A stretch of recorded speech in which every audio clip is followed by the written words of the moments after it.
No, but what's crazy about like looking back now, the first episode, right, is none of the cameras matched. The studio, my studio, I hadn't torn out the wall yet, so there was no space, dog. Yeah. We were utilizing that space as well as we could, and we set up cameras. We've talked about this before, bro, but it's funny to me because we were shooting on Canons, and none of us knew that Canon had like a 30-minute shut-off. Oh, yeah. We just thought we could set the cameras up and we could go, right? So we're sitting there, and we're finally getting comfortable. Everything's cool. Yeah. And I look up, and I'm like, yo, I think these fucking cameras are off. We just got in the pocket, too. We were like, yeah, fucking just feeling good. And then, he noticed that. So then we had to get up, turn them back on, sit down, get back in. And then editing it after that was a fucking nightmare, dog. Because then I had to find a spot that I could kind of cheat it to where it didn't look like it didn't just clip. Right. So what we did was we got my son and his homies were like, all right, you guys need to pull up for episode 2. And when it's like 29 minutes, turn it off, turn it on, and like do like a roll through them. So I had, no matter what, I always had a shot to go to. Bro, we didn't know what the fuck we were doing. Like, we really didn't. Nope. We got this equipment, and that's what most people do. Realistically, let's be honest. Everybody thinks a podcast is, oh yeah, I talk shit with my friends all the time. Yeah. I just set up a mic, got my phone, I got a podcast. A little more to it than that. Yeah. You got to learn as you go, though. That's just, honestly, like, that's the best way to do it. I feel like most times people won't do stuff because they're like, well, I don't know how to do it, so then I got to, it's like, learn as you go, honestly. I think I've learned more shit on YouTube than I did in school. Yeah, straight up. Realistically. It's because I could pause and rewind it, right? You go straight to the part and watch it 1,000 times. You can't be like, hey, Miss Lytle, can you say that again, like, but 5 more times? Yeah. The exact same way. You know what's crazy? That was actually one of my teachers. I was going to ask, pulled that shit out. Who's Miss Lytle? Who the hell's Miss Lytle? I was like my first grade teacher. You see that shit? My subconscious just gave it to me, bro. There's something there. Hey, you know what happened? You know what's crazy, right? What's up? Who hurt you? Bro? Who hurt you? Hey, talking about who hurt you. This is probably a wild way to start the pod, but last night, for some reason, I don't know why we started talking about it. Why did we talk about it, Don? Why did I show you guys this fucking horrendous shit? I don't know what brought it up, but for some reason, I let these guys know that R. Kelly had a fucking In the Closet series, right? Yeah. And we started watching it. Oh, God. I hadn't watched that in years, dog. You realize that there's like 33 parts to that motherfucker? Bro, it gets so Hold up. It gets weird. 33 though? That's crazy, dog. I barely got to, oh my God, it's a midget. It's a midget. Yeah. It's a midget. That might have been the funniest moment in like all of life, bro. When they're going through it, and I forgot that Omar from The Wire was the cop. Yeah. Yep. Oh, that's right. Hey, when he opens the door, he's like, oh my God, it's a man, bro. Yeah. Oh my God. Could you imagine being in the studio and Mr. Kelly, Mr. Robert was like, listen, guys, I got an idea for a epic story. I bet Diddy produced it. Just kidding, fool. Give me a sugar cookie. You think they recorded the whole shit, like all the way through? Or they're like, no, okay, this is where the story's going to go? Nah, probably 33 different little snippets. And so it was like R. Lost. Kelly's like, oh, I just came up with another fucking bar. It was like Lost. They didn't know where they were going to take the story. Oh, yeah, for sure. I remember I seen this like video and he's all, this has never been done before. It's going to blow your guys' mind. And it's like, then, oh my God, it's a midget. I was like, nah. That's where I checked out. Yeah, that was the end of it for me. And I realized last night showing them these, they're all down. They're off of YouTube. They're like all like fake uploads and shit. Oh, really? Yeah. Wow. So it was kind of hard to find them all. Bro, it was a struggle to get to 7. It really was. And there's 33. Ron Isley comes in somehow. I seen him in a video. Weird shit. He used to just get away with anything, man. It's crazy, like, looking back at, like, old Boondocks episodes. Like, man, everyone knew this shit. Everyone has been talking about R. Kelly forever, but it just... He just got away with it. Yeah. People were like, oh, that's cool, that video. Everybody's seen the video, too. We all seen the video of him taking the piss. I didn't see it. You didn't see it, Leonard? No, I didn't watch that. Come on, bro. No, absolutely not. Come on. Everybody's seen that video just like everybody's seen 2 Girls, 1 Cup. You didn't see 2 Girls, 1 Cup? I saw enough of that one. I know, leading up to it. No. I didn't see the whole thing. No, because you guys are fucking liars, man. No, because I distinctly remember.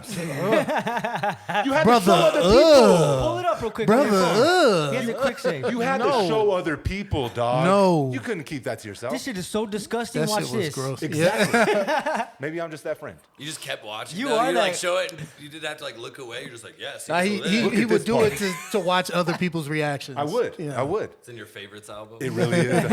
I screen recorded it and I saved it every now and then. I remind myself what 2007 looked like.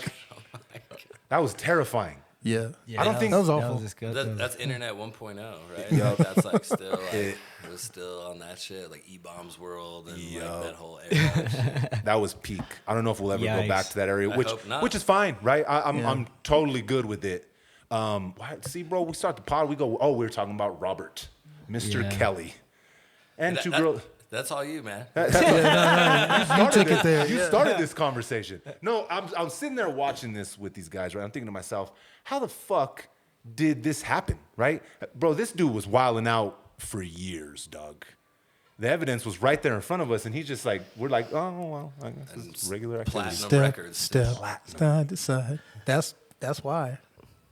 Because he can make you dance, he man. made some hits. He's a Motherfucker can make you dance, man. Oh, weirdo, that's an Sicko. understatement. Sicko, that's a better one. But yeah, he made some hits. Yeah, That's crazy. absolutely. Yeah, especially them in the closet ones. Those were bangers, Bangers, dog. dog. But I remember it being like an event, bro. Like I remember like, bro, you gonna watch part 2? I'm like, I don't know, maybe. Like Yeah. that was like before like big social media. Everybody was Yeah. like, bro, did you see? It was a fucking midget, dog, in a fucking. It was a midget. The dude's Well, date with a man. What Like, episode was that one? The midget one? I think. Well, It was like 7 my or 8, brother and somewhere Dom's in like, why are we still doing this? I'm like, because I wanted to get to the part where he's like, oh my god, it's a midget. Because I remember laughing so hard, bro, it was tears. Yeah. And it echoes out too. I remember the echo. It's like epic. That's as far as I went though.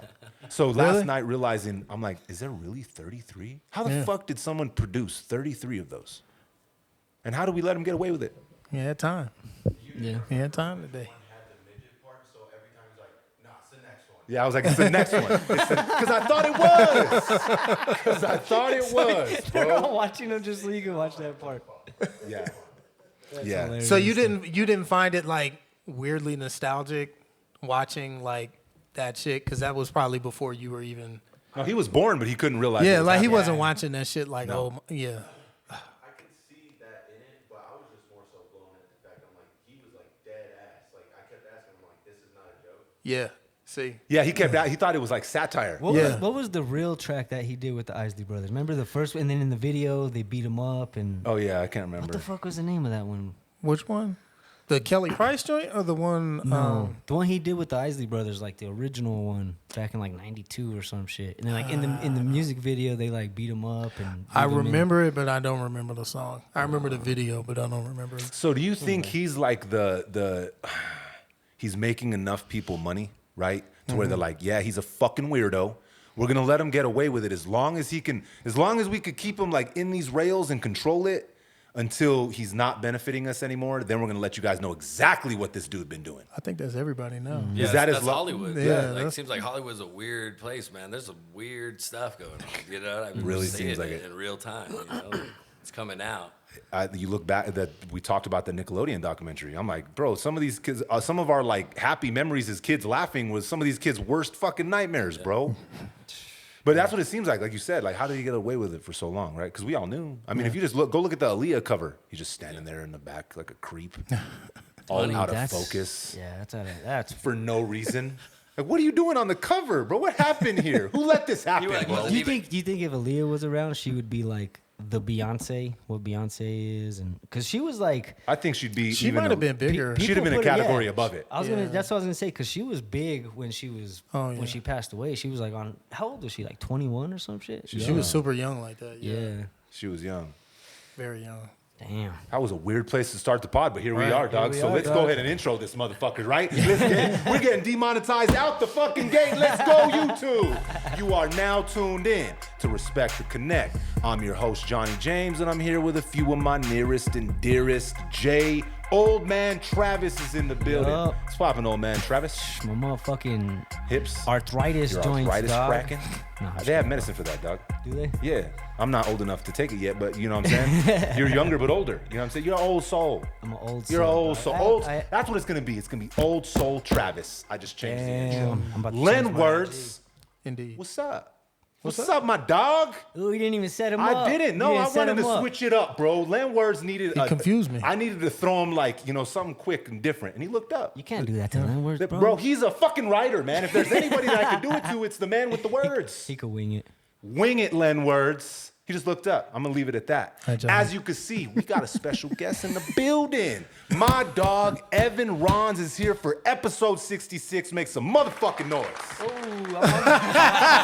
fucking up out the gate. You can't let him hear the new sample, Jay. I want to hear that. Jay almost let y'all hear the new I'm song. on the wrong page. here. God Hold damn. Up, hold up. We ain't even cleared the sample yet. Jay's letting everybody hear it. All right, do that again. Ready? Hey, no, we ain't doing it again. We're just gonna rock. Yeah, just We applause. fucked up. We just Bring the keep applause going. I'll do the look up. Yeah, bro. Just throw the applause in. Evan, what's popping, my brother? What's up, man? Appreciate you having me. Of course, It's bro. a dope setup. It's good to be talking, you know. Get some R. Kelly out the way. Out the So- way, out the gate. We got the weird shit out the gate right away, We're right? good now, yeah. Yeah, so probably not. We're definitely gonna go there again, dog.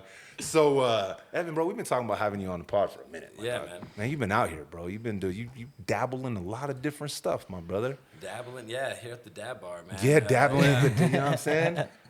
The first time I think, I seen you was out here, at the battles, my brother.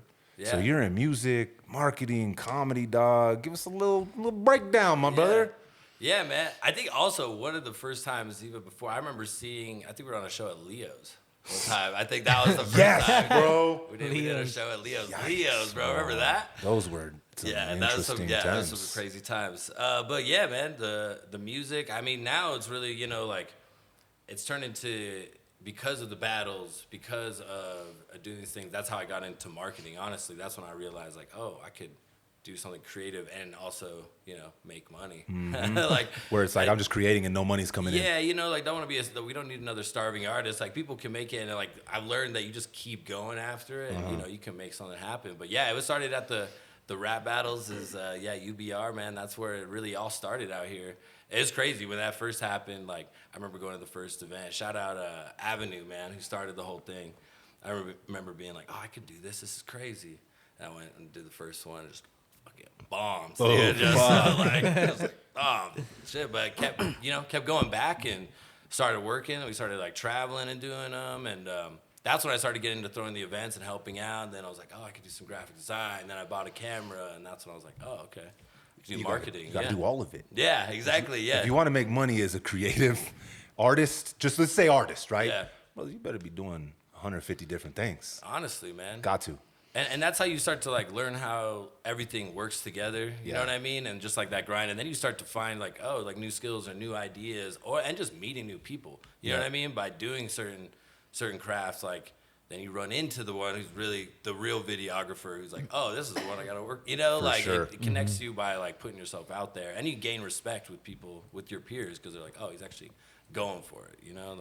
I think that was the biggest thing for me, is just by going for it and being fearless, then you kind of you'll fail, there's no doubt, but that's the cliche you learn from that shit, and that's You how do. you get out there. And that was that's kind of how all the next stuff happened. It was the rap battles then got me booked to do the roast battle at the Comedy Store in Hollywood. Damn, that was probably, That's there's sick, some bro. legendary motherfuckers that went through that building. Man, it was the first time I was there. It's crazy. You got the signatures, pictures on the wall. And I told this story before, but it's honestly the craziest one of walking in. I walk in, and they got 4 different rooms in there, right? They got the main room, and the belly room is where I ended up doing they do the roast battles. That's where Dave Chappelle's one of his specials.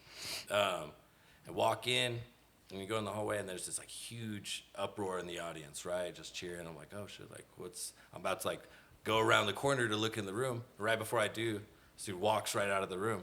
It's Joe Rogan. Oh, he shit. had just got off stage, walking out. And I was like, oh. I'm like, oh shit, it's Joe Rogan. And he I don't say that out loud, but I'm just but he looks around, he sees me looking, he's like, I gotta get the fuck out of this hallway. That's what he said. He walks off. I'm sorry, dog. I wasn't trying to be weird, bro. You made it weird, Yeah, Joe. he ran into me. Yeah. I'm try to get on the ground, do some Yeah. jujitsu. No, come on, bro. Come at me, bro. No, but that was just crazy walking in, and then go to the next room. Theo Von's on stage, and they're just they're all chilling, man. Did you get to see both of their sets, or did you just see Joe get off stage? I missed Joe's set. Yeah, I walked in as the crowd was going off, and then I caught Theo for a bit, but then I went up to the green room, in the belly room to check in, to do the battle, and everyone's chilling in there, and you're kind of just meeting random people. Jeff Ross was the judge. Oh, shit. Oh, sick. Yeah. He roasted the shit out of me. And then, so I was up against this dude, and we were both like first timers. And first 2 jokes go off. I got this dude. He was like, what did I say to him? He was a Hispanic dude who was vegan. So I said, you only became a vegan because you grew up saying yo soy. That was like one of the jokes I had.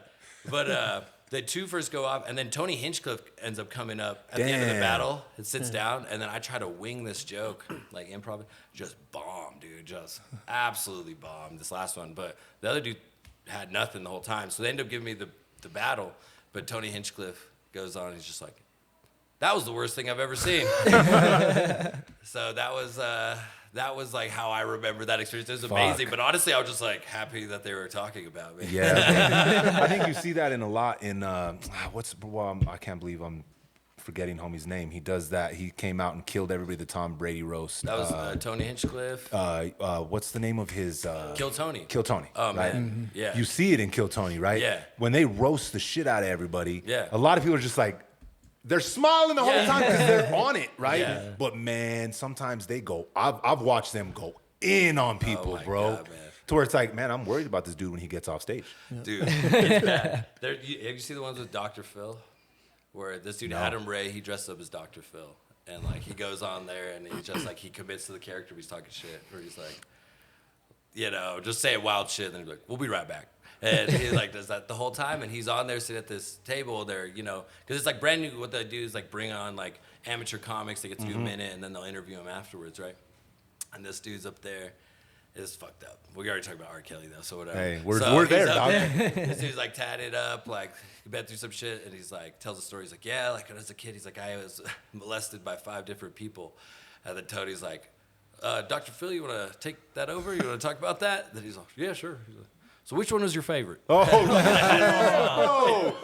see, Damn. but that's the thing. That's the show, dude. That's the show, dog. So the way they do it though, right? Is there's a bunch of comics that pull up. What do you like? Kind of just put your name in a hat Yeah, and they pick pull it out the jar. Yeah, and then like people, he's discovered people made their whole career like, and then they become regulars, right? So there's like Hans Kim, this new dude Cam Patterson, super dope. Now this dude Casey Rockets off his rocker, and then William Montgomery is probably my favorite. He closes the night. He's just absurd, but these people have careers now, and they just like started as like they get an amateur spot, they do a minute, you know, and then sometimes like the minute's not even that good, but it's the interview after. That's where the they're funny talking, part. where you're like this, you know. That was I seen. Who did they have on there? What's his name? One of the dudes from ICP. The bigger one, Violent J. Yeah. He was on there. He was doing stand up too. It was fucking weird. I'm like, how did I end up on this part of YouTube, right? But they interviewed him like, and they were clowning, bro. Like they went in because there's a lot of ammunition there, dog. Exactly. But it was funny because his set was awful, but the interview after was fucking hilarious, Right, bro. man. It was funny. So man, that's like I said, dog, that's got to be. You walked off like, damn, I got roasted by Tony. It was an experience. Yeah, it was sick, and like I could go back, right? But I'm not a paid regular. It's 3 jokes, so it's like, oh, I'm gonna fly to LA and stay out there so I can get, you know, do it again for 3, you know, 3 jokes, and that's when I was like, well, why don't we just like do this in Albuquerque? You know, like they do roast battles in other places across the country. It's not like they're kind of like the hub. Yeah. So that's when I started organizing them and bringing them back in Albuquerque in like 2019. Right before we had the Great Value Apocalypse. Yeah, exactly. So then we started to like build it up, and then that shit got shut down, you know. And we did one event at Safe House Distilling when that was still a spot, and then we got into Revel. And then like, man, Revel's a dope spot, bro. yeah, man, that venue's crazy, and like in the last 2 years, like it's packed out. You judged on one of them, that shit man. was fun, like, dog. It's crazy, bro. And like just the fact that it's gotten to that point, and like I used to, you know, put in all the work on the promo, and I mean I still do, but now it's literally at a point where it's like I just got to release the flyer, put the ticket link out. You have a base already built. It's gonna like the word of mouth is there, man. It just sells out. It's funny you said that because I went back and you know, knowing that you were going to be here today, I went back and I looked at that video we made. Literally, it was like took us like maybe 20, 30 seconds, right? He comes up to me and he's like kind of like a fan, but like overly zealous. He's like, the amount of people that thought that was real Yeah. blows my steal my fucking phone? mind. Oh, both of those. So we did both of them at the same time. So I did one where I took his phone and I'm like, this is my fucking phone, right? Then we did another one where he walks up, he's like, all right, man, this is your Johnny James. I'll see you at your house. Everybody thought both of those videos were fucking real, bro. I go through the comments, I'm like, what the fuck? How could you think this was a real Like, I hit him after. I'm like, hey, bro, can you send me the video of you being a dickhead saying you're going to come to my house? People believe everything on the internet, And dog. honestly, man, that's like something I'm learning through like marketing and the work is what's happening now is like fake real stuff. Yeah. Right? Like people like, and sometimes it's just cringy where they're like, you know, hosts, and people are like, oh, like I'm gonna give you away this money, and it's all like, you know, staged and everything. Yep. But I've learned that if it's like satire and just off the wall weird shit, like I did this thing where with the new beer release at the brewery, where I just like made a fake like missing poster, but for the beer, and I was just like, have you seen this beer? And then like the tabs on the bottom of it were just like, now I have, like to like pull it off instead of the number, right? Just That's like this fire. and I just like put it on a telephone pole and then took a photo of it as if like you saw it on the street. Fucking smart. And posted it, and like boom, it's popped off, and then I do a paid ad on it, and like it's the best performance. It's kind of annoying because like I put in a lot of work on other stuff. And that's the one really good easiest. videos, bro. And I did that shit in 10 minutes, dude. It's like the best performing things. I think that's how it goes. It's funny you said that too, because me and Dom were just talking about that. You see that one dude, one of the Nelk boys, that Bradley Martin dude, that big old fucker. God. He slapped the shit out of old boy yesterday. You see that? No. It's this new streamer that's like starting to pop off. He's like a little youngster, and he's doing the same thing that all the streamers are doing. They're going and kind of just being weird, getting in people's faces. But he took off homie's hat, right? They're in the gym, and he's like, give me my fucking hat, give me my fucking hat. He told him 3 times. He goes to grab his hat. He fucking slaps the taste out of his mouth first. Then he puts the hat on, right? It looked super real. It looked real. But nowadays, you're like, was it though? Like, didn't he say, I'm just going to slap you, we're going to go viral? Because it worked. Right. The video of him slapping him went crazy viral. Then the behind the scenes of him being like, man, that was the first time I got hit. And dude's like, I didn't know it was that big of a deal. Man, we're from an era where taking someone's fucking hat off their head, my dog, you might as well be spitting at him.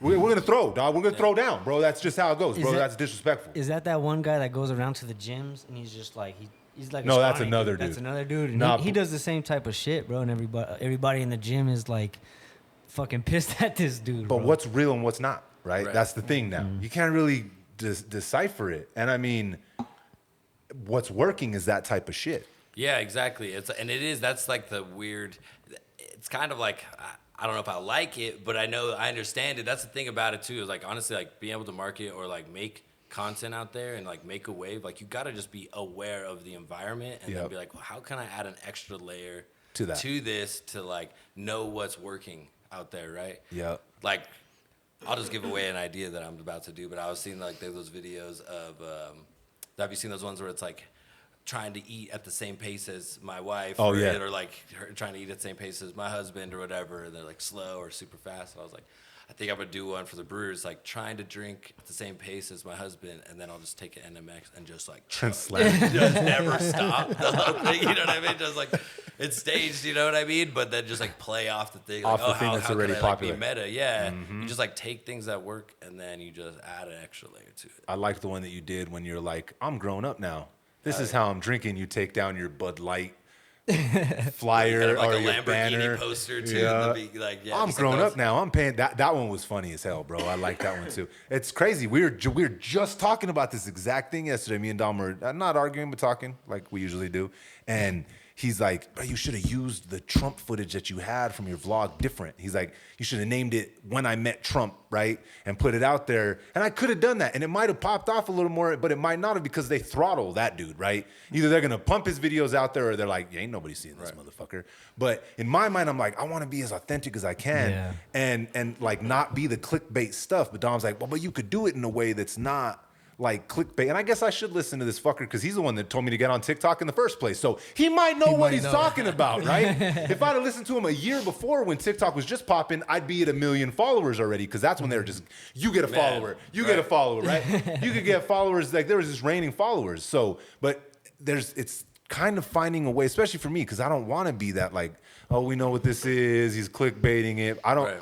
So I guess you do have to kind of find a balance that doesn't make you a total fucking bozo, right? Right. I think I like that, like playing into it, but then doing it. I was like just like meta content where it's like super self-aware. And you're like, oh shit, there's levels to this, you know? And if you could do that and play off on the clickbait, then I think people respect it because they're like, oh, you got me here. and I see what you did. But All it's right, funny. let me see it through instead of just being like, damn, you just like peddled my mind for a second, bro. Like Soulja Boy when he released his new 50 Cent records on LimeWire. Oh, You yeah. download them and it wasn't 50 Cent at all. It was Soulja Boy. Bro, when he was selling those consoles, do you remember Bro, those game consoles? yes. That it was his, but it was just like the regular like $100. He got sued by everybody. Dude, I bet, bro. Yeah. Soulja Boy's honestly respect. Shout out Soulja Boy. You gotta give it to him. It's like next level troll, dude. You like, gotta give it to him. I was never a big fan of his music. I'm just gonna get that out the way, right? Although I did like that one, like turn my swag on. That was alright, that was a little vibe. But everything else, not really. But his fucking marketing, he's a fucking genius. He started all this. Yeah, man. You gotta give it to him. He started the internet trolling marketing. I'm telling you, he got me multiple times. I was like, oh, new 50 Cent featuring new Ja Rule diss. Download. I'm like, who the fuck is this dude? What is This ain't 50 Cent, but it was mixed decent, so I ended up listening to it. And he popped off. It was all right. Bro, what was his first big song? That Crank Crank That That. Soulja Boy, Yeah, right? yeah. That shit was huge. People still There's do that shit. Then there's the Kiss Me Through the Phone. That's what he's all the Drake. Oh, Drake? yeah, because like, that whole Drake. like what's happening? Like he did that shit first. He Honestly, did. Drake took that shit.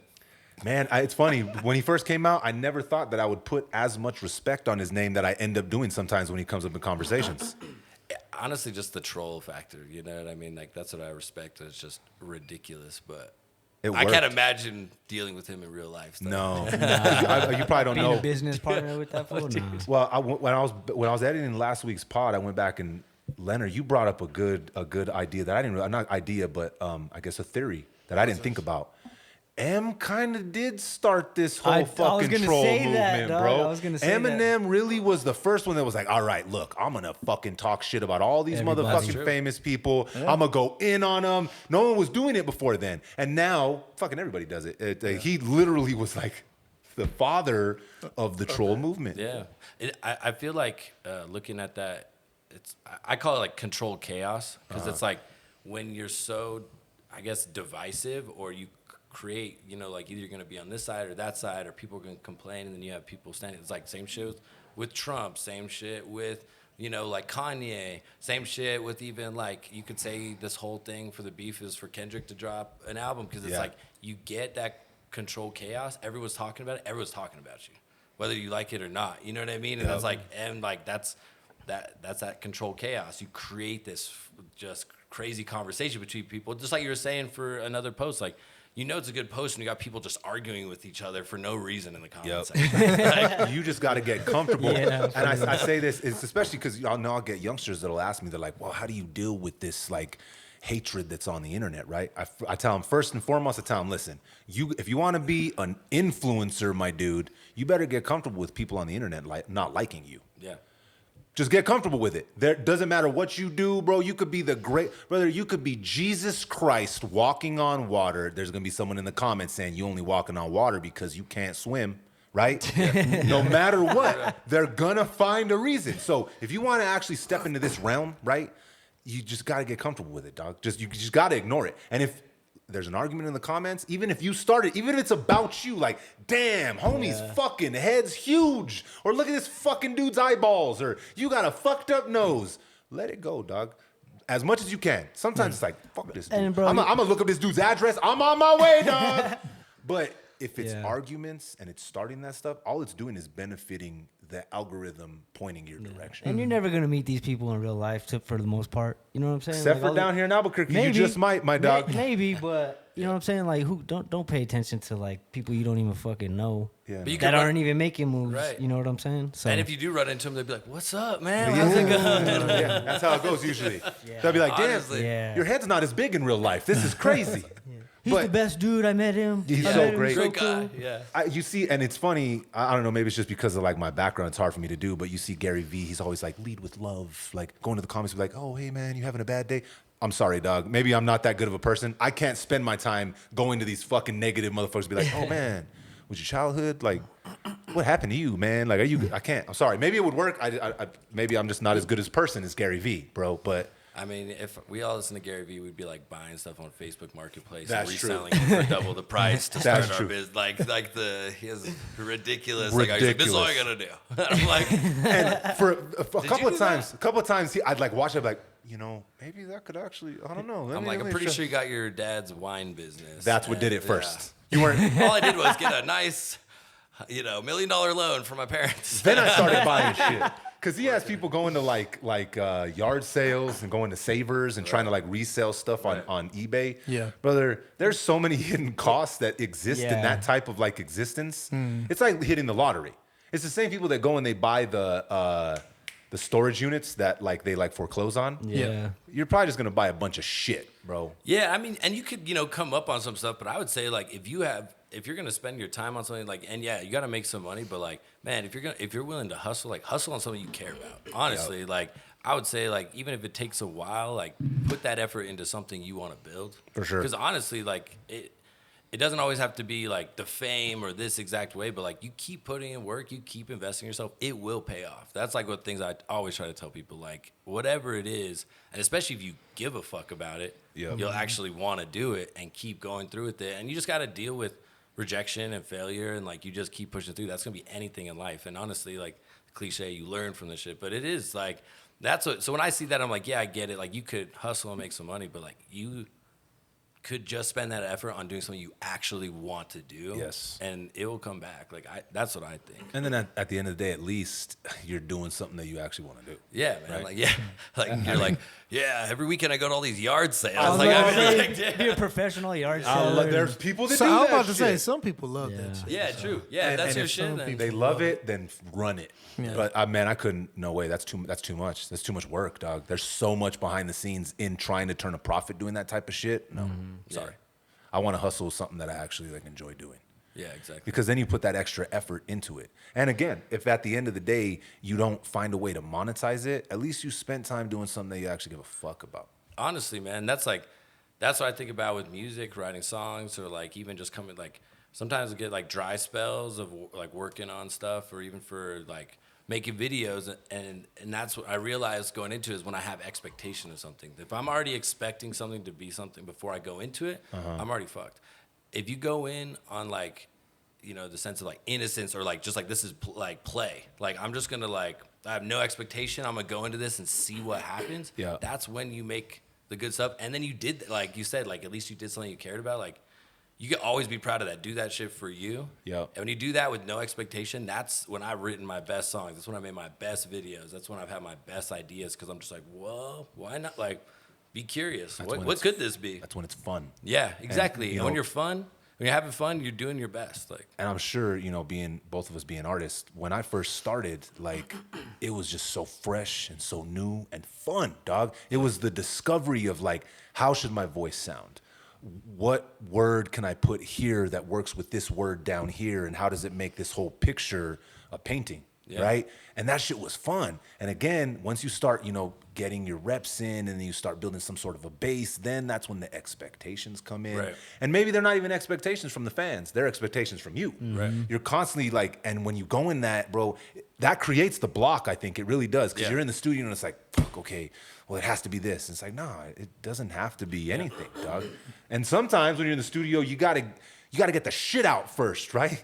honestly. You got, and being that we all now have our own studios and shit, versus when we had to go in and pay all these hours, bro, I can sit there and get 3 shitty songs the fuck out of my way, and then, oh shit, the 4th one's a banger. Yeah. But you go in with no expectations, and that's when you're the most creative, dog. I agree with you 100%. Yeah, exactly, man. When you're just like, just curiosity, just throwing shit out there, and like, there's no limitation. Like, filter it later. Like Exactly. you make the decisions later, make a bunch of that stuff, and like you said, Anthony Jeselnik is a comedian, and he had this interview, and he talks about like, I guess what he does after his tour is he'll go like rent a cabin or some isolated place for like a week or two. And what he does is he just writes as many jokes as possible. And he's like, I wrote like 1,000 jokes or couple hundred jokes on this. He's like, and I ended up using 2. He's like, in my career, I could write, 1 million jokes my entire career.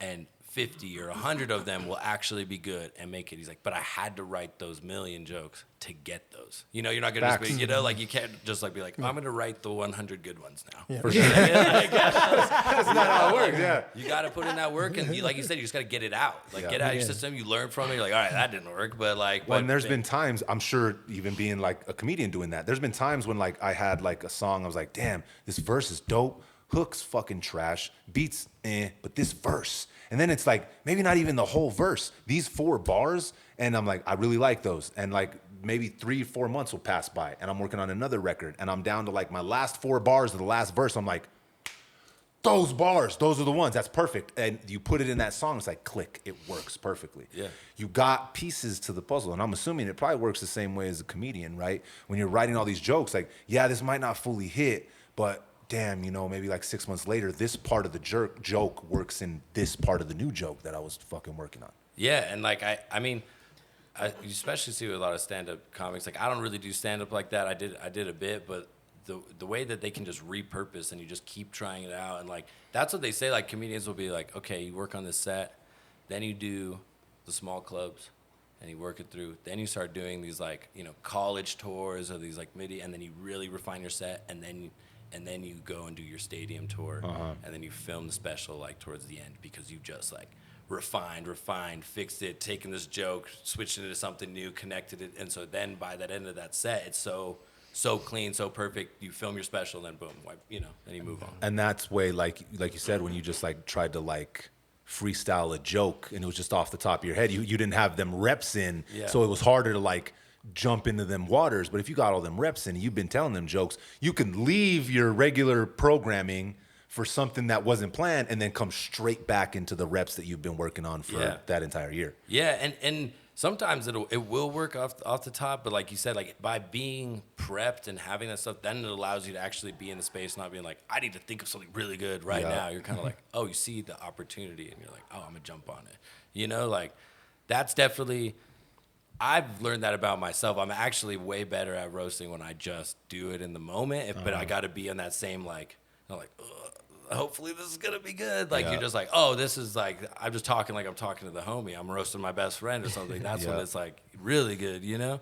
And see, I noticed that because that was, I mean, everybody's, since all the comedy shit, the accidental shit went viral and all that stuff, everybody's obviously assuming that that's my natural progression, right? Well, why aren't you doing stand-up? I'm like, well, because I don't really know if that's what I want to do yet, right? I haven't stepped up there, so the closest I got was the roast battles. Yeah. And just being there, I realized a few things. I'm like, okay, yeah, like you go in too prepped, or you try and overtell the joke. Yeah. Sometimes you got to know when it's time to be like, okay, that's over, step out, right?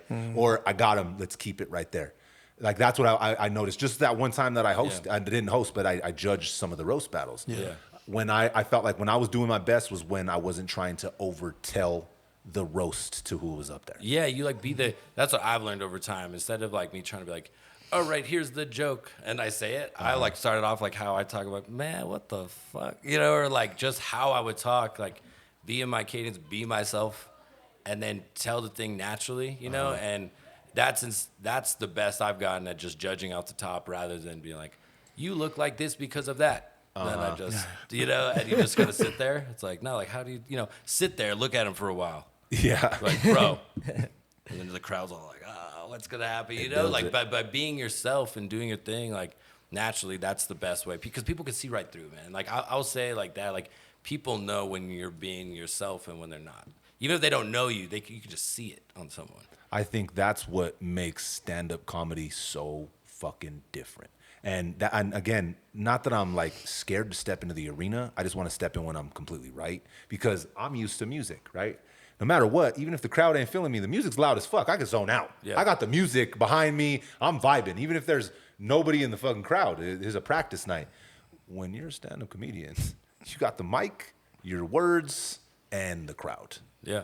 It's transparent. Like you said, they're going to see right through whatever bullshit you're trying to get up there and do. So as an artist, since you being able to, you know, have both perspectives, what do you think is harder to do? Man, stand-up comedy is like straight up craziest art form. Like, I mean, like writing a good song and like making that's next level. Like, you got to have the right people with you, and there's always there's always so much that goes into that, and it's to get it perfect in that moment. But like you said, like it's just you and the mic, and there's a different crowd every time. You could have something, you got to read the room too, because you could have a perfect set, but you're in a different audience. You know what I mean? Yeah, exactly. And so then you got to pivot that and maybe adjust or get them on your side first. You got to test out some gnarly jokes in the beginning to see how far they can go. Like, oh, they don't like the bad shit. So let's gotta like, maybe I'll adjust, you know, or some people don't care, but like, and they put in the work. I mean, you know, they're up there every night. True comic, they're going to go to an open mic. They're going to rock a mic all the time. Yeah. That was something I was like, man, I'm not built for that. And it is like just an essence. Like you're always on too. Like as a comic, you should, if you're a good one, like you're always on. You're just as you are. No matter what. You know, not like, all right, here's my set now. Like, you know, like that, to me, that to go night in, night out, different crowd, react that, handle that, to me is just crazy because you have no other resources. But like, to write, you know, a hit song or to really like that's a whole other level of expertise too. You know what I mean? The technical ability of everyone involved to understand theory and to know what sounds good. And honestly, at the end of the day, it just comes down to taste. Like I really do think like you can't teach taste. And if you're like, you know, trying to write a song and you could know sound theory and go to all these schools, but like, yeah, but you listen to Nick Cannon, dude. Like you're not gonna like you're not gonna know anything. You know, you're not gonna make a good song. You have no taste. You know, at all, bro. You don't know what little drummer boy. Yeah. Damn. Can you imagine if homie pulled up and was like, bro, you hear that new Nick Cannon? That shit's harder than some old ass Nick beats. Cannon saying you're gonna ruin my career. Shit, you better get one, bro. He's good at what he's found himself in right now, right? Which is a bunch of pussy and a bunch of kids, but also his wilding out. Like he found his spot. Music definitely wasn't it. And you know what's crazy too is that on Wild 'n Out, like there's a bunch of rap battlers that came up through like that culture of like. So when UBR started here, it's like, you know, there's battle rap leagues, right? And the big ones at that time were KOTD, which is based out of Toronto, and then they had like a West Coast division, and that's like, and that whole company is like sponsored by Drake, and it's like ran, and then there's URL. Right, Smack DVDs and all that started in New York. So there's like the two big leagues. Now, as it's grown, there's other stuff that's happened, and that's like a whole subculture. But like Conceited's on Wild 'n Out, came from Smack and KOTD. You got Carter Deems, who's like a super weird character who's on Wild 'n Out. Like Sharon is on that. That all came from just like internet celebrities. You know, that's a weird subculture, dude. Don't get involved in rap battle subculture. But that's crazy though, because but it makes fucking sense, dog. Because when you're battling somebody like that, bro, you got to be sharp. You got to be not scared to say what the fuck you got to say. You got to memorize what the hell you're trying to do, but you also got to have the ability to pull up on homie and like say he's rocking some fucked up shit. You don't have a joke about it. You don't have bars about it. But if you're good, and that's some of the best battle rappers that I've ever seen. They're able to jump into the moment, cook homie, and then jump back into what they were able to do before. So I see that directly tying in with being a comic for sure. Yeah, absolutely, man. That the two are same. And like for me, when I was doing rap battles, like I was going the comedy route. Because like, what am I gonna do? Like, I pull up with the strap. Like, you look at me. Like, I ain't gonna do that. Like, they wouldn't hit the same. Like, I look. You know, like the only time I was even aggressive was like that one we were talking about. Like, because I just did not like dude. But like, I used to always just go. I'm just gonna clown. You know, like I'm here to just joke around, and that's what helped me transition into that. Because I was like, I just want to make jokes, man. Even in that one, you could still see it though, right? Because you were still clowning. It was aggressive clowning, right? Yeah. But that's where I mean. You got to find it, and that goes back to being you, bro. People are gonna pull your fucking card, dog. Yeah. They're going to. Same thing, you know. I used to work with an artist too that he definitely wasn't street, and there's nothing wrong with that. You don't have. People think just because you're a rapper, you got to be fucking 50 Cent, bro. Right? You got to be the hardest. I got shot 155 million times. I've been incarcerated 3 billion times. You don't got to be that dude. What's going to happen if you pretend to be that dude, right? You might get a certain place. You might get a certain stature. People might believe you're that dude until you run into that dude. And you get tested. And that dude is gonna remind you how fast you definitely aren't that guy. And you're gonna wish, damn, I knew I was more Mac Miller. What the fuck was I thinking, right? Yeah. And I love Mac Miller because he was him, bro. Yeah. Imagine Mac Miller trying to rap like he was fucking with Eazy-E out there in Compton. That would have been crazy business, bro, bro. there's been a couple times where some artists come through and like they get dropped off in the Uber. Oh, in the Uber, not by the baby mom? Not by the BM even, bro. Or is that what the new name for the BM? And then She's it could be driving actually Uber. that's The hilarious. Boober? She's driving Uber. That's funny, but no. Oh, but yeah, so she's getting the money. It's okay. Yes. That's not my baby mom. That's my It's Uber just driver. it's just going in. That's hilarious, bro. But they would pull up, and they're hopping out of a bin, or they're in their rhymes they're in a Benz, got money, this, that, the other, and it's like, and I address it. I'm like, look, bro, what's really going on here, man? Motherfucker, and you then walked here. And then they're trying not to, shit. and they're not trying to pay like for studio time. Yeah, like, it's you know what I wait, mean? bro, I It's thought you got all this. It's like a YouTube Yeah. beat. I'm like, well, like, I'm charging you extra, guaranteed. Speaking of, do you have the money for this session? Like, Right. but it's like, but people think that, like you're saying, just because you're rapping, it's got to be rims, guns, this, Right. that, and it's like, nah. If that ain't you, don't make it you, because Yeah. you will get tested on that type of in that culture, bro. In this, they'll test you. And Yeah. that's what I told homie too. I was like, bro, listen, dog. We was from that shit. I know motherfuckers that are the craziest fucking people on the face of the earth. And they're the homies. And sometimes I don't want to lock eyes with these dudes, bro. Yeah. And my background's way crazier than yours, my dog. Like, if this shit went sideways, I know you're going to fucking tell, bro. And I should have known because the big homie was like, homie reminds me of Carlton from Fresh Prince. I should have listened to him because I was like, oh, bet, homie is kind of like Carlton from Fresh. But there's nothing wrong with that, dog. Yeah. If you're Carlton, my dude, please be Carlton. Yeah. Do not try and be like the Terminator. There's a lane being Carlton. Exactly. There's a Hold lane, on. There's a lane to be you. To be you. Carlton shot a motherfucker though, didn't he? Yeah. He was strapped up. That was when that was going off the rails a little He bit. was here, strapped Len up. Words. He was. Really? Remember? And Will's That's like, "What are you Hollywood. doing, Carlton?" Give me the gun, Carlton. Remember, bro? He was in the hospital and Yeah. shit. There's a bunch of animals out here, Will. Bro, Oh, when listen, the cops that was fucked with yeah, them yeah, yeah. in That was episode. one of those. There was like two moments on Fresh Prince where I was like, "This motherfucker Will Smith can act his ass off." Oh, that was one It of was them. that one, and then it was the When he Ben cried Vereen with his one when dad. his dad left yeah. him. Yeah. Bro, I was like, But even the God end damn too, it. though. Remember the last when he walks out, turns out the light. That was Oh, some sad yeah. shit. All of those sitcoms, though, man, those were crazy, bro. Business. You go back and like I was seeing the other day. You guys remember Boy Meets World, right? Yeah. Yeah. TGIF? So they have a Topanga. Come on. Yeah. Come on. Yeah. Topanga and the Pink Ranger. Let's get it, right? Let's get That's it. where it all began. It is. That's what started it all. No. For me, I'm a little older. For me, it was Winnie from Wonder Years. That was the Oh, beginning yeah. for me. Yeah, you're a little older. A little older, right? A little bit, just a couple years. There's a little divide there, right? So they have a podcast where they're like dissecting all of their old episodes. Okay. So they go and they watch them together and then they talk about it, right?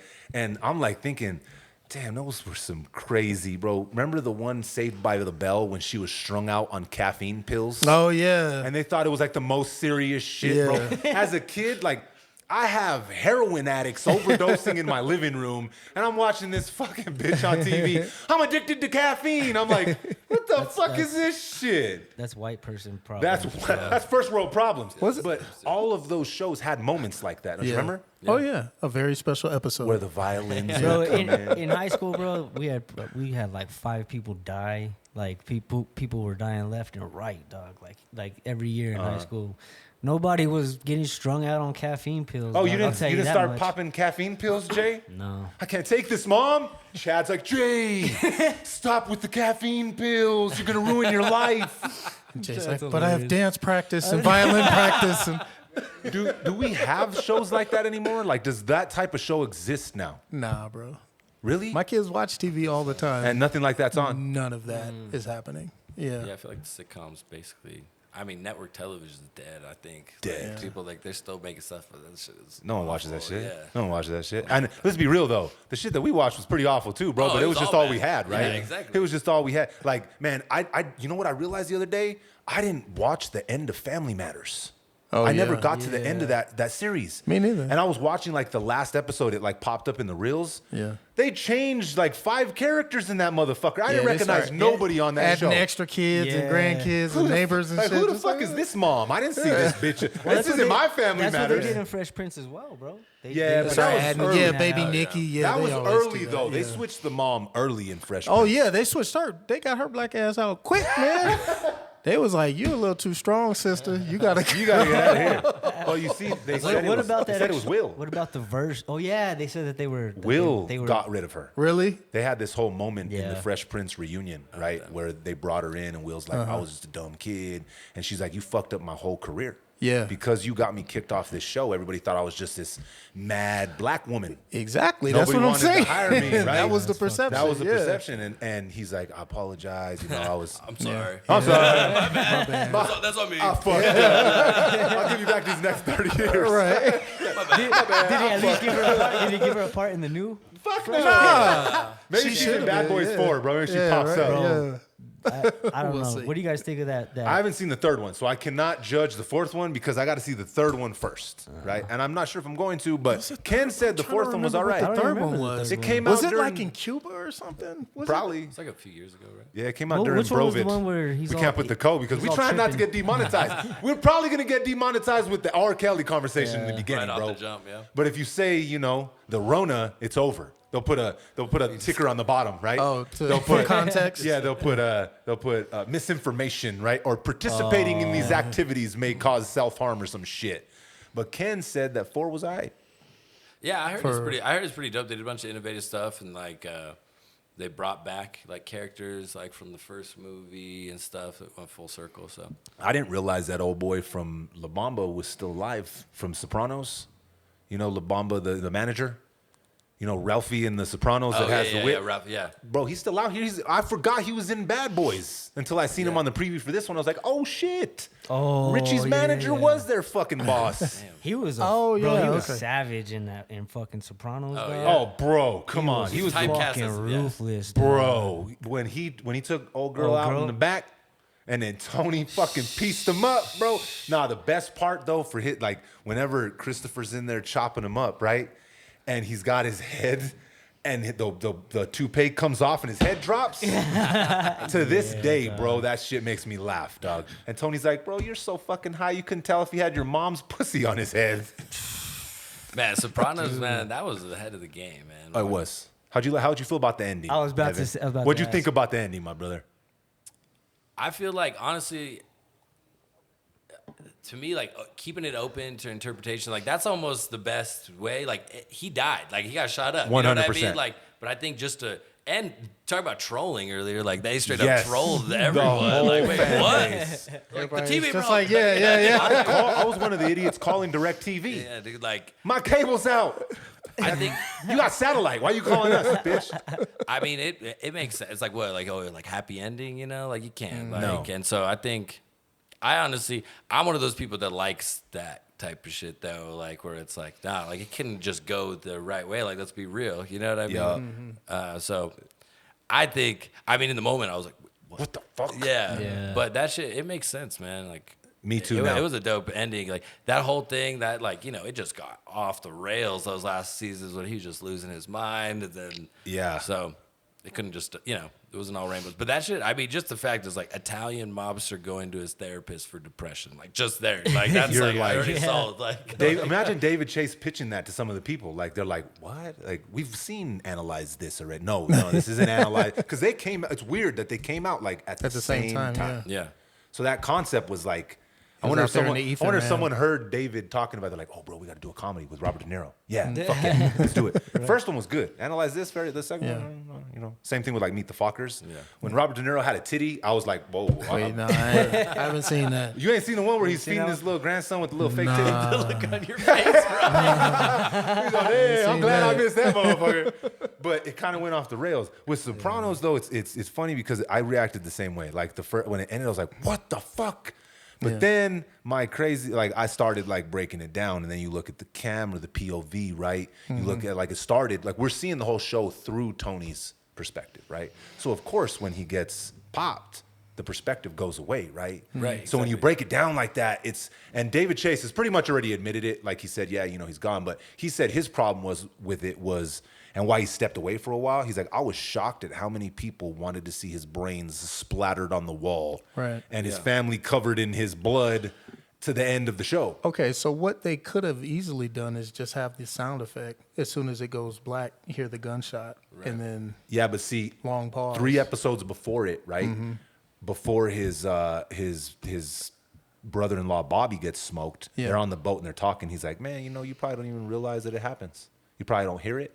And again, a season before, so he was laying So the he was groundwork. okay. So there's a season. No, it's not the season. Same season. So still, he's sitting there, and they're still going through the war with New York, right? And Still's sitting there with his. Mind you, mom. I haven't seen any. Listen, of I'm a this, so, huge okay. Sopranos fan. I could probably even tell you the episode this is in. I think you would So get into it. still, right? He's sitting there and he's having dinner. They're trying to squash this war that's going between them and New York, right? And one of the dudes that is trying to be the boss, they smoke him. They pop him right in front of Silvio, and Silvio doesn't even hear it, right? He just feels the blood hit his face, and that's what he tells Tony. He's all, the crazy shit is he shot me right in front of me, and I didn't even hear the gunshot. So then, fast forward a couple episodes down, you hear Bobby say, man, you probably don't even feel it when it happens. It probably just all goes black. And so, like, at the last scene, what's building up the tension, like, Tony's sitting there and the family comes in. You see everybody walking around. You see this dude in a members-only jacket. He goes to the bathroom. They're always talking about Godfather in the show, so it's, like, paying homage. And, like, Meadow can't park her car, bro. It's giving you anxiety. I'm like, bitch, will you fucking park your goddamn car? And, like, the camera angles are switching. So you see Tony, see people walk in, boom, boom, boom. And then as Meadow walks up and it's supposed to switch to Tony in the camera angle, it just goes black. Boom. Gone. Gotcha. And everybody's pissed. Yeah. Pissed. Now you don't need to watch it. No, I think I got it. Yeah, You gotta watch it, bro. Nah, it's a dope show. Damn, I didn't even know those layers though. Yeah. like that they were setting it up. Yeah, it's a good one, man. I mean, that changed TV forever because it was like before that it was like, oh, you're a TV actor, you know, Oh, like yeah. it used to be like. Now people are like, can I get on TV, Yeah. man? Yeah. Please Yeah. give me a Sopranos. That and The Wire at Yeah, the The same Wire, time. Yeah. Fuck. The Wire too, bro. Like that one went, and they told them, they're like, we're only giving you this amount of seasons. That's it. That's all you get. And it did so well that they gave them a half. So The Wire started that like kind of cut in half season on the last one. They let them finish it. Yeah. Then, bro, without those two shows, those two shows, you don't got the show that we're most well known for. You know what I'm saying? Right, yeah. I know you grew up with Yeah. Walter White, Yeah. right? Yeah, we all straight went to up. school with Jesse Yeah. Pinkman, didn't Yeah. we? I am Jesse Pinkman. Because you know what? It was based off of Evan up in this motherfucker. He had the best scante in the Dukes. Man, I've been and speaking of like honestly getting into like that's what I've been trying to work on is like a screenplay, like TV shows. I know I've talked to you about like one idea. We were trying to do this animated show about Albuquerque a couple years ago, and just like animating something is just crazy hard, you know.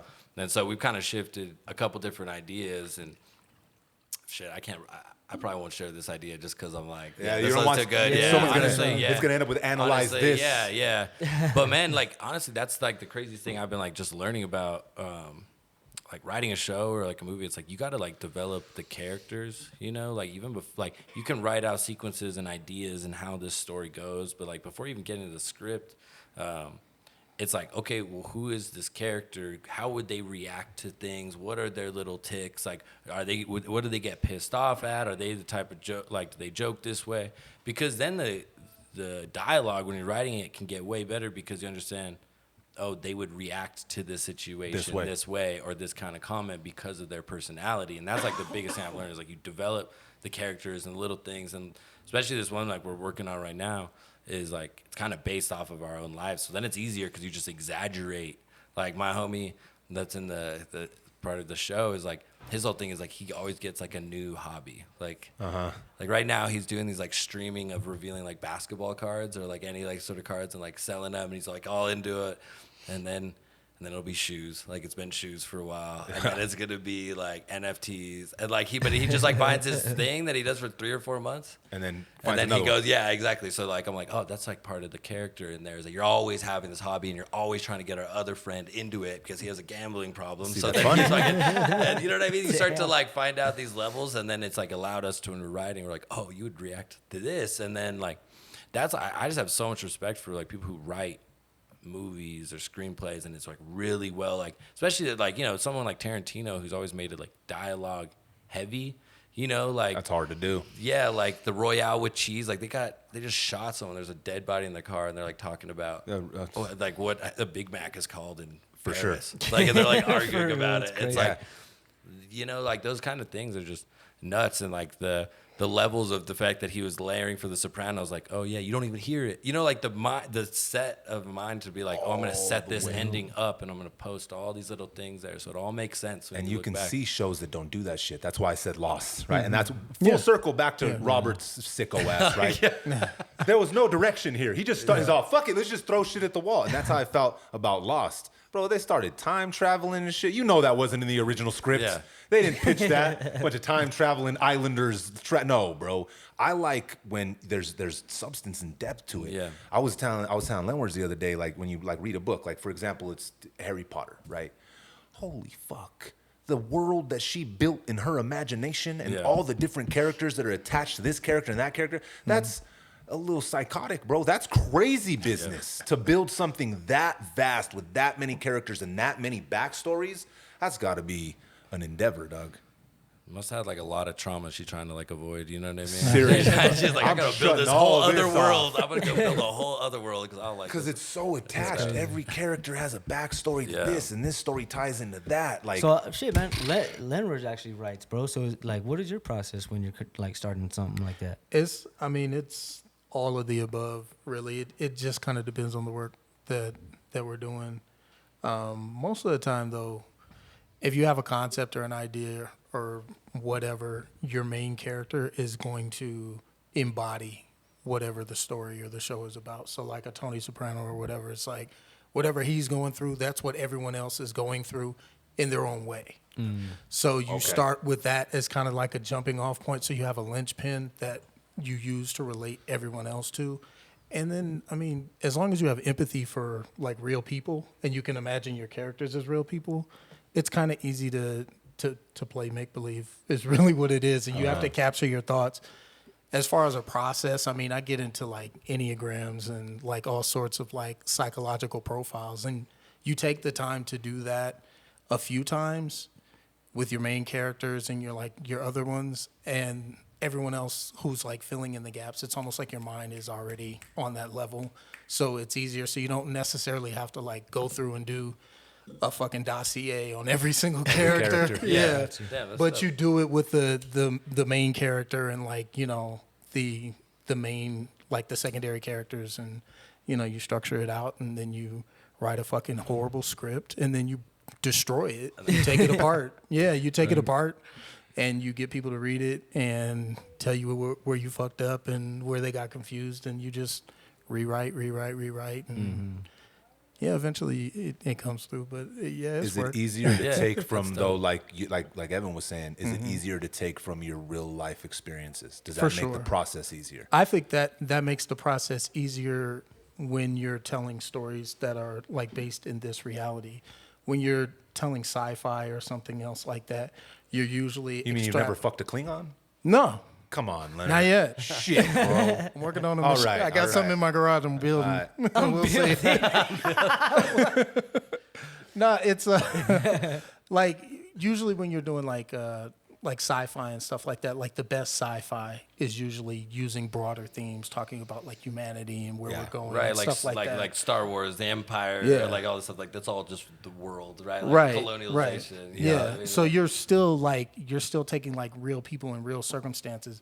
You're just twisting it and putting it in a different scenario. But it's all stuff that you're just kind of like pushing all this stuff into the bag, and then you're like, all right, this kind of works, this kind of matches, and then when it doesn't work or whatever, you go back and you revise it. So writing is rewriting. Like you do all that work to get that first draft, and then once that draft is done, it's like This sucks. now let you me start. redo it. Yeah, well, Just you refining, already right? know it's just like a song. You know, like you get the first take down, you get the first couple of ideas, and you're like, okay, this is a song. It's not a good song, but there's something here. So like you keep refining it and you go into things and stuff like that. Yeah, Same idea. That's dope. I got is. some gems from that. I Yeah. appreciate you asking that because I'm like, oh, bro. really? Because He, like he has some dope books out. He bro. does, bro. that's awesome, man. Yeah. I want to peep. Yeah, because like that's so insightful for me to know, because I just have no, I'm just like, I just want to do this. I have no real insight of like what the process, and I'm sure every writer has their own kind of process, right? Yeah, like for mess sure. with it, but that makes so much sense. Of like you focus in on like the core characters, but really the like main character like drives that narrative. that theme, and you build that everyone's going off on that in their own similar way. And that makes sense, because like I could put that to like The Sopranos, because obviously Tony's in some dark, crazy shit, you know what I'm saying? And then like it trickles out to It like spills his out in family, everything. to everywhere, Yeah. bro. Yeah, Right. so Yeah, it spills out in that's everything. crazy, bro. That's a good way to put it. And it does make sense when you put it into like the perspective of how the stories are told, and that's got to make it easier, because again, in my mind, thinking, fuck, okay, say you wrote 7 books, brother, the size of Harry Potter. Right. That's so much. What the fuck, bro? Like, you got to be a psychopath to have that much in your, and because people are gonna go and nitpick that. Yeah. People are gonna be like, oh no, you said this with Cedric, did this with this. Nah, that don't make no sense. The story's conflicting, right? All the best writers, there's no like loopholes. Yeah. It's all filled in and it's all precise. Yeah. That makes sense too, because you said that it's easier to take from your real life, right? Every Stephen King book, there's a writer in there that makes horrible endings. Yeah. Every one, dog. Every one of his stories, the character's a writer. Even fucking Pet Sematary. I actively, and there's been a few times where I'll be like, oh man, I got a great idea for a script or a book or whatever. And as soon as I tell myself, oh, it's about a writer, I'm like, nope, don't do it. Nope.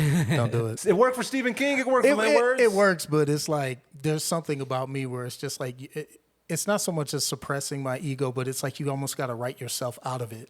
You use yourself as like the guinea pig mentally. Like, what would I do in this situation? Right. You know, and you start there. But eventually, the character has to be its own thing. It can't be you. I don't want it. I choose for it to not be me. I'm sure a psychiatrist would like that little nugget that you Maybe. just dropped right there. I don't know.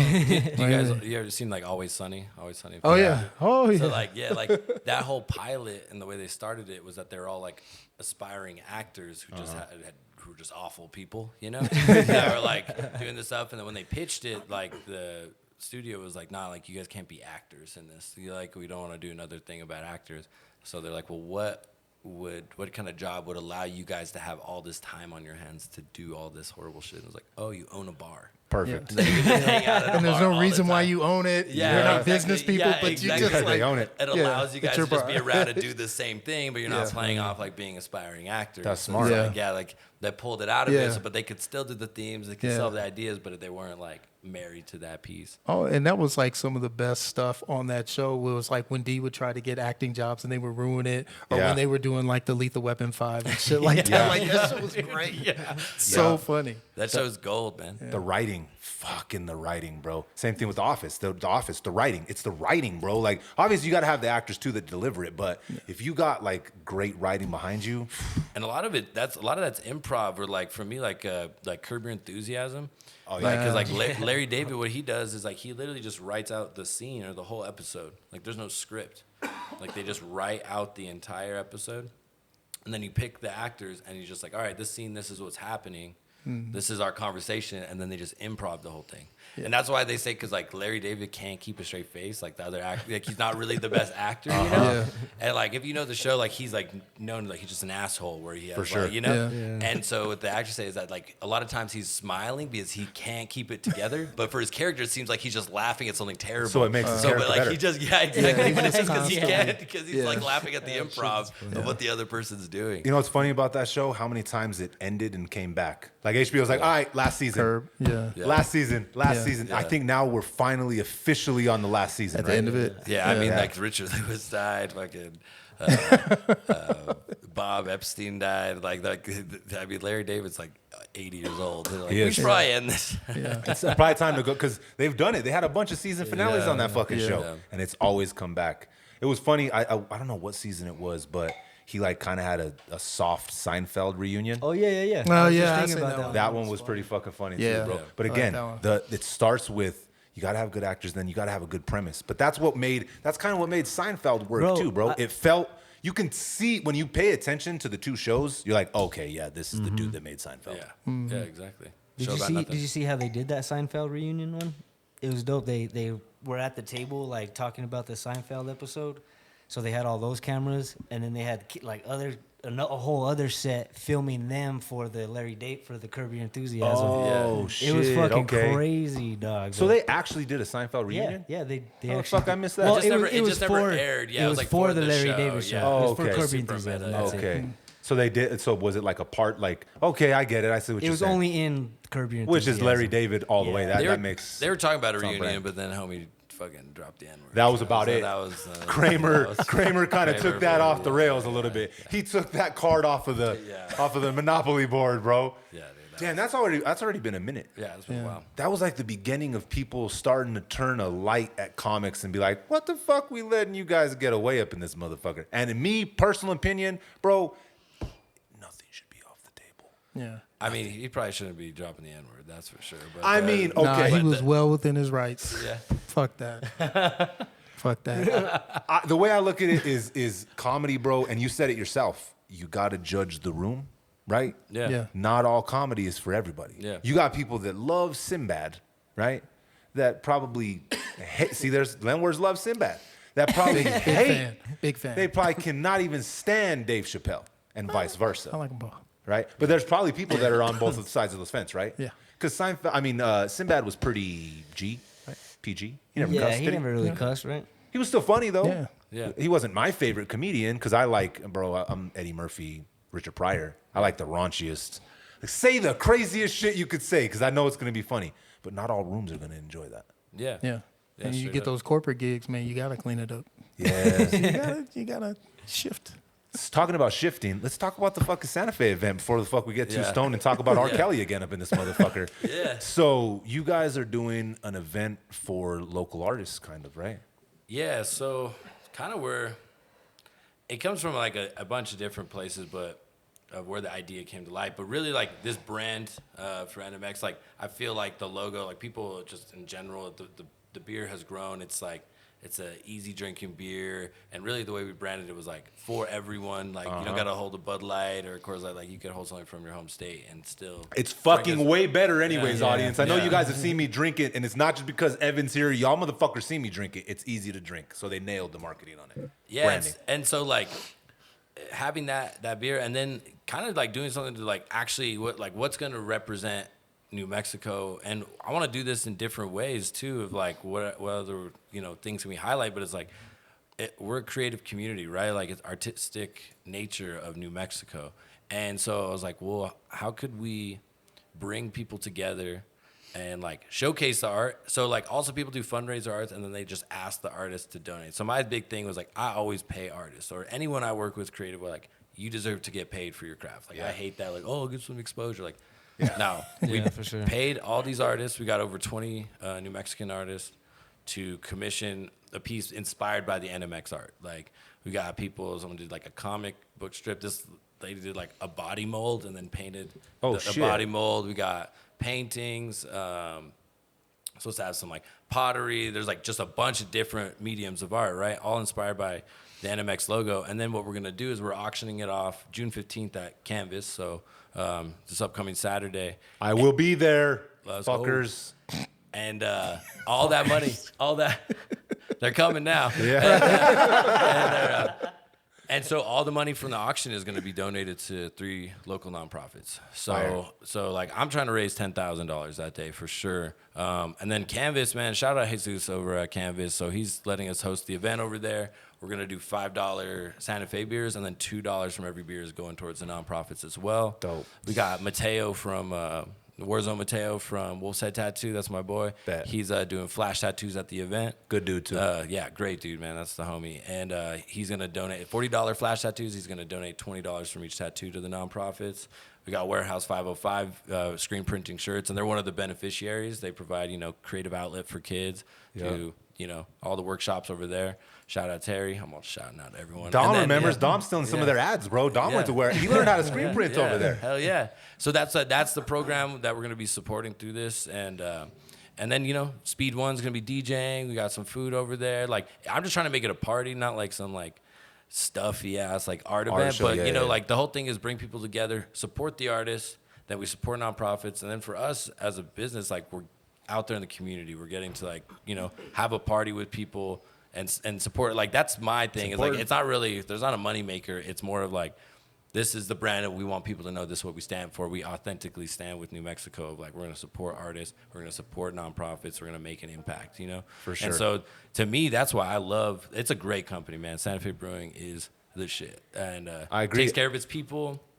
And we make products, we put on events that really represent like us as a culture, as people. Like I think so, like the way this came about is 4&M. It's like our nonprofit initiative, and we support like 4 areas of New Mexico. It's arts and culture, outdoor recreation, whether it's skateboarding, as like for someone I grew up, at Los Altos skate park, or mountain biking, or people hiking and all that stuff, and then clean environment, and then just youth security and education. And like honestly, it all goes back to youth security and education, just through those things. And like that's my favorite part. Last year we raised almost $100,000. That's a lot, We're bro. trying to go. We're Damn. trying to do 200, but it's a steady climb and everything. But like we're really trying to support the things that matter. Like anyone from New Mexico is like cares about either art or like doing stuff outside or the environment or supporting the kids. It's in our DNA. Yeah, it's it's what we have, right? Yeah, it's our culture, and I think that's why we've been working together as long as we have, because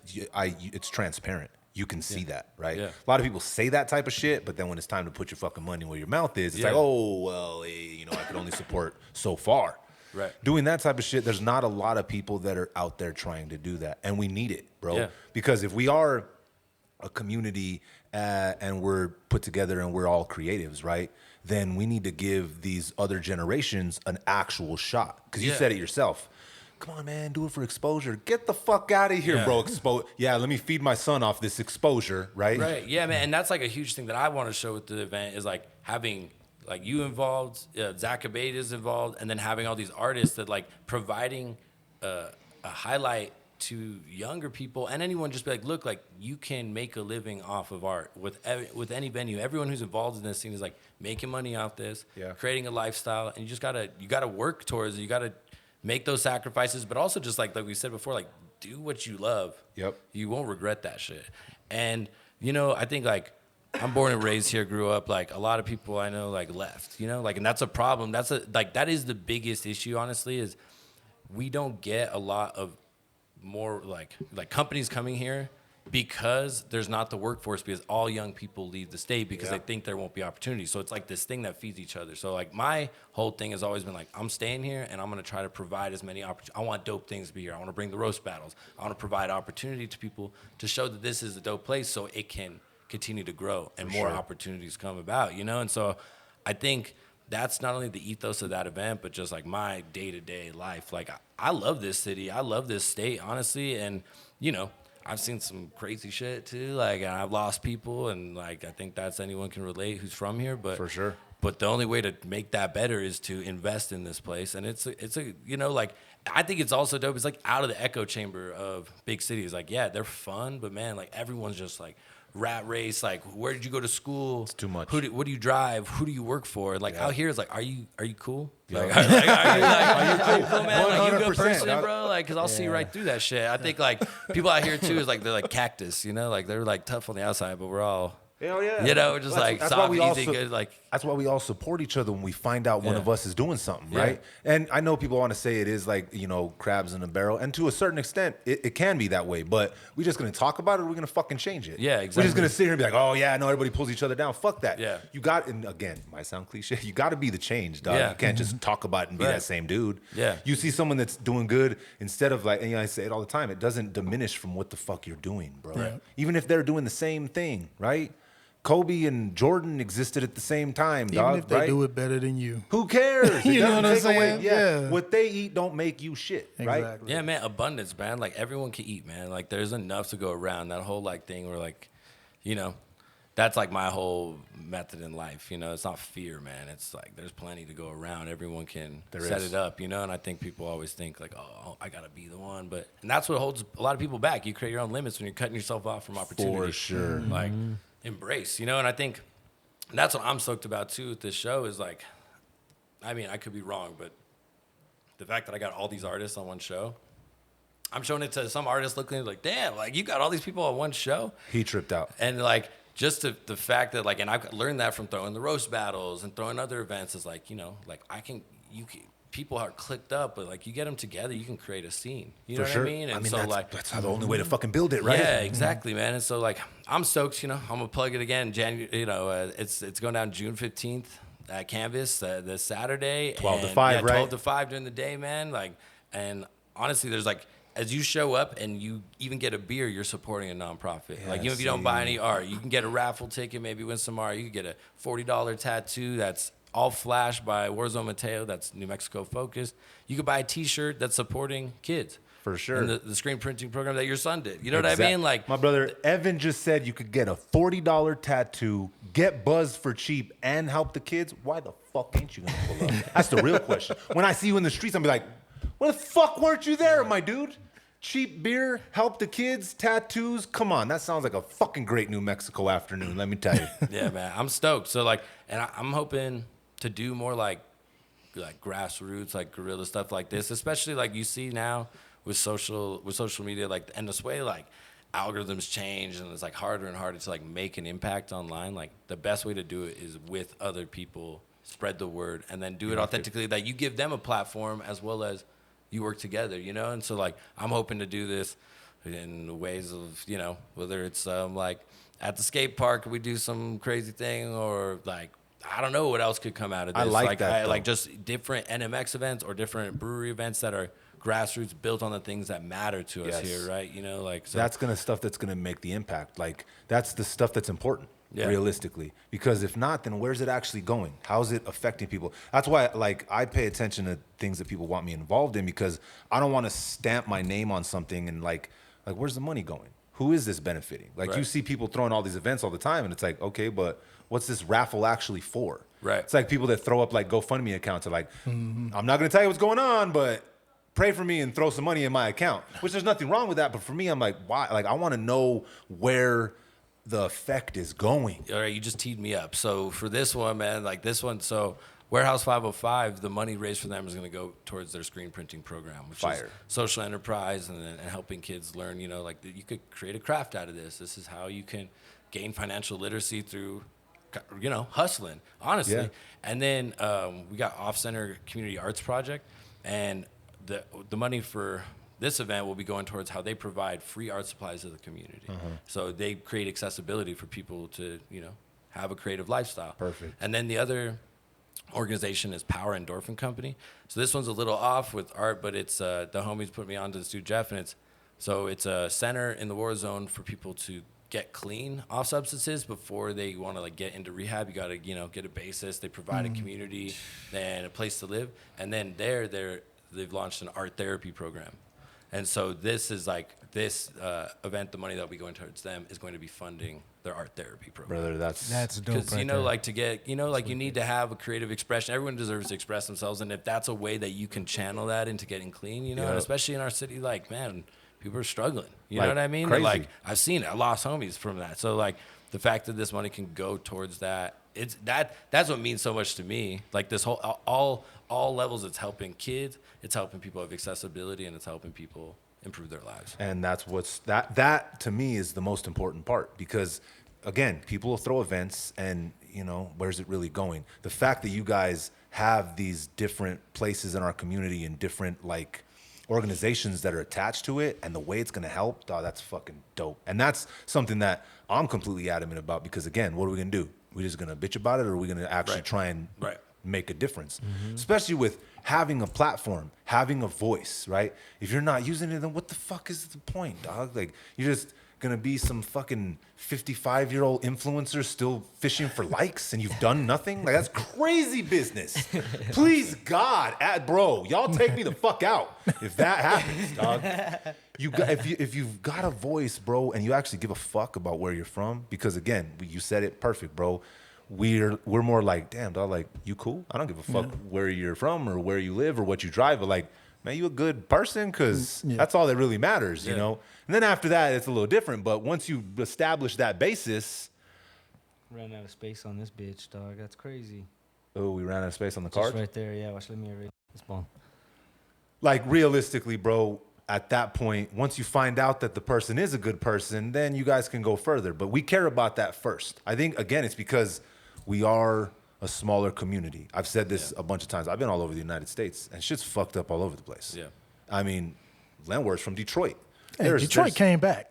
But listen, Detroit's nice. You guys are that's a big ass metropolis, my brother. Yes. You guys, Yeah. I guarantee we lost your guys is millions of people. That's what I'm saying. Yeah. So it's just it's bigger out there. There's more land to cover. Yeah. Down here, that's why I'm so adamant about representing the state as a whole, because the whole state needs it. Yeah. You put the state together and, we're like one big metropolis and we're all connected. That way, if something happens, bro, like you said, we've all lost homies and we've all been connected to that shit because we're all intertwined. Yeah. So having events that, show the kids, especially when we were coming up, we didn't have no guidance like that. Like when I remember the first time I told my 7th grade teacher that I wanted to be a rapper. He laughed so fucking hard. It was the funniest shit he ever heard in his entire life. Like, you're a Chicano, right? And I'm like, yeah, you're a Chicano rapper. Like, he thought it was the funniest shit he ever heard in his life. I'm Wait, like, he dissed you because you're Chicano? well, because I would have just been like, bro, you can't rap. How many something. super successful Chicano artists do you recognize in the hip hop industry? Okay, there's a handful, but I understand that. I understand that, but he's like, you're if from I'm talking to a Mexico. kid, I'd just be like, man, you can't rap. But there's no music industry really out here as far as outside of like the Al Hurricanes and like the Spanish music. But bro, we had to literally. And when I first started doing it, that's when I got introduced to Raw and all them, and they're a little bit ahead of me. So they were out here. Raw told me one time specifically, he's all, we ain't paving roads, motherfucker. We're making them. There's no roads out here. We're finding dirt. clearing We're a clearing it path. out Yeah. to lay down the foundation. So if I would have had somebody that was like kind of doing what I wanted to do, and some avenue to like maybe talk to them or get some kind of help, brother, that might have made a 10-year difference in my life. Yeah. Right. Yeah, straight up. Having that, that mentorship, or even like just like something to look towards. Like, and that's why that's that same thing with the event. Like, I think like bringing that together, like having not only the artists, but you, like Zach, and then also just like creating that community that people can see, like, oh yeah, you can make it. We have things to look up to here. You can push that envelope, because it is anything with like making your way or success. Like, it's not like, what they say, like good things don't come fast. Like, you gotta just like increment. Like, you get a step. Like, the success isn't just all perfect overnight. Like, it's like, this is a good example of showing that, like, yeah, you keep working towards it and it will pay off, and like trusting in that process, honestly. A brick a day, dog. That's why I run motherfucking marathons. I run marathons, Landwards. I don't know if I told you that before. I heard that I online. heard about You don't it. have any I medals. saw a post about it. I heard about it, but it's true, right? It's slow and steady, my dog. It's slow and steady. So before we get out of here, one more time, my dog, when and where? Yeah. I'm gonna plug a few things too. So the NMX Standard Art Show is going down June 15th at Canvas Artistry, 12 to 5 p.m. Yeah, 12 to 5 p.m. It's free to get in, and you can just have a good time. It's gonna be a party. So that's going down.